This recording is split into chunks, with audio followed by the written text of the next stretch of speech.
ಜಮೀರ್ ಮಾಡಿದ್ದು ಗಲೀಜು ರಾಜಕೀಯ. ಡಿಕೆ ಆಪ್ತ ಈಗ ಗುಡುಗಿದ್ದಾರೆ. ರಾಜ್ಯ ರಾಜಕೀಯದಲ್ಲಿ ಜಮೀರ್ ಆಡಿಯೋ ಸಂಚಲನ ಸೃಷ್ಟಿಸ್ತಾ ಇದೆ.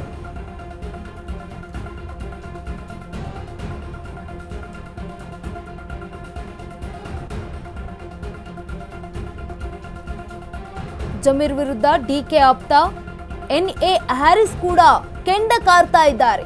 ಈ ತರ ರಾಜಕೀಯ ಮಾಡುವುದು ಗಲೀಜು ರಾಜಕೀಯ ಅಂತ ಹೇಳಿದ್ದಾರೆ. ಯಾರು ಇಷ್ಟು ಕೀಳುಮಟ್ಟದ ರಾಜಕಾರಣ ಮಾಡಬಾರ್ದು, ರಾಜಕೀಯ ಮಾಡೋದಕ್ಕೆ ಹೋಗಬಾರ್ದು ಅಂತ ಹೇಳಿದ್ದಾರೆ.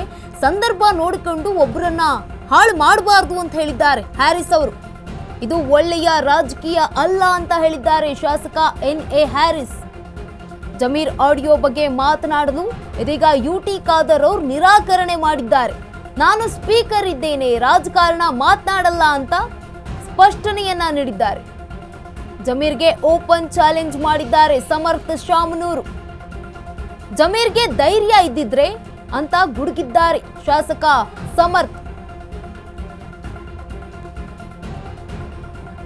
ಜಮೀರ್ ಮಾಡಿದ್ದು ಗಲೀಜು ರಾಜಕೀಯ ಅಂತ ಹೇಳಿದ್ದಾರೆ ಡಿಕೆ ಆಪ್ತ. ಗುಡುಗಿದ್ದಾರೆ. ರಾಜ್ಯ ರಾಜಕೀಯದಲ್ಲಿ ಜಮೀರ್ ಆಡಿಯೋ ಸಂಚಲನವನ್ನ ಸೃಷ್ಟಿಸ್ತಾ ಇದೆ. ಜಮೀರ್ ವಿರುದ್ಧ ಡಿಕೆ ಆಪ್ತ ಎನ್ಎ ಹ್ಯಾರಿಸ್ ಕೂಡ ಈಗ ಕೆಂಡ ಕಾರ್ತಾ ಇದ್ದಾರೆ. ಈ ತರ ರಾಜಕೀಯ ಮಾಡೋದು ಗಲೀಜು ರಾಜಕೀಯ ಅಂತ ಹೇಳಿದ್ದಾರೆ. ಯಾರು ಕೂಡ ಇಷ್ಟು ಕೀಳುಮಟ್ಟದ ರಾಜಕಾರಣ ಮಾಡಬಾರ್ದು ಅಂತ ಕೂಡ ಹೇಳಿದ್ದಾರೆ.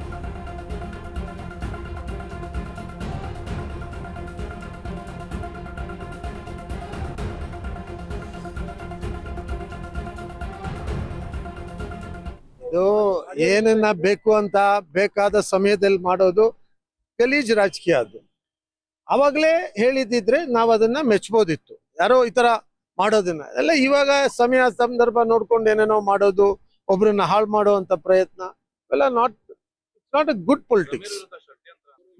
ಸೊ ಅದೇ ಒಂದ್ ಸಪೋರ್ಟಿಂಗು, ಒಂದ್ ಏನಂತಾರ ಇದು ಚೂರು ಏನಂತಾರ ನಮ್ಮ ಕ್ವಿನ್ಸಿಡೆನ್ಸಿಯಲ್ ಟೆನ್ಷಿಯಲ್ ಎವಿಡೆನ್ಸ್ ಅಂತದ್ ಬೇಡ. ಅಂದ್ರೆ ಇದು ಸಿಮಿಲರ್ ಎವಿಡೆನ್ಸ್ ಅಂತ ಸತ್ಯ ಅಂತ ನಮ್ಮದು ಅದೆಲ್ಲ. ಆಮೇಲೆ ವೆರಿಫೈ ಮಾಡ್ರಿ ಯಾರು ಏನು ಆಕ್ಷನ್ ತಗೊಳದೈತಿ ಪಕ್ಷ ತಗಂತೈತಿ. ಬಿಜೆಪಿ ಅವರು, SDP ಅವರು, ಆಮೇಲೆ ಅವ್ರ ಸಪೋರ್ಟರ್ಸ್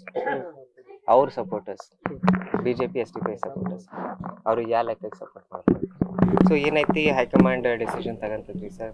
ಅದ್ರ ಮೇಲೆ ದೇವ್ರು ನೋಡ್ಕೊಂತೈತ್ರಿ ಸರ್. ಯಾಕಂದ್ರೆ ಇಂಥವೆಲ್ಲ ಮಾಡೋದು ದಯವಿಟ್ಟು ನಾನು ರಾಜಕೀಯ ಹೊಸಬ ಇರ್ಬೋದು, ನಾವು ಯುವಕರು, ಅದಕ್ಕೆ ನಾವು ಬರೇ ಎಲ್ಲಾರ ಹೋದ್ರೆ ಕೆಲ್ಸದ ಬಗ್ಗೆ ಮಾತಾಡ್ತೀವಿ, ಕೆಲಸ ಮುಂದುವೈತೀವಿ. ಹಂಗಾರ ಅವ್ರು ಮುಂದೋಗ್ಲಿ, ಷಡ್ಯಂತ್ರ ಮಾಡದ್ ಬಿಡ್ರಿ ಅಂತ ಹೇಳಿ ನಾನೀಗ ಸ್ಪೀಕರ್ ಆಗಿದ್ದೇನೆ, ವಿಷಯ ಗೊತ್ತೂ ಇಲ್ಲ ನಮ್ಗೆ ಇದು ಅಲ್ಲ. ನಾನೀಗ ಸ್ಪೀಕರ್ ಆಗಿದ್ದೇನೆ, ವಿಷಯ ಗೊತ್ತೂ ಇಲ್ಲ ನಮ್ಗೆ ಇದು ಅಲ್ಲ.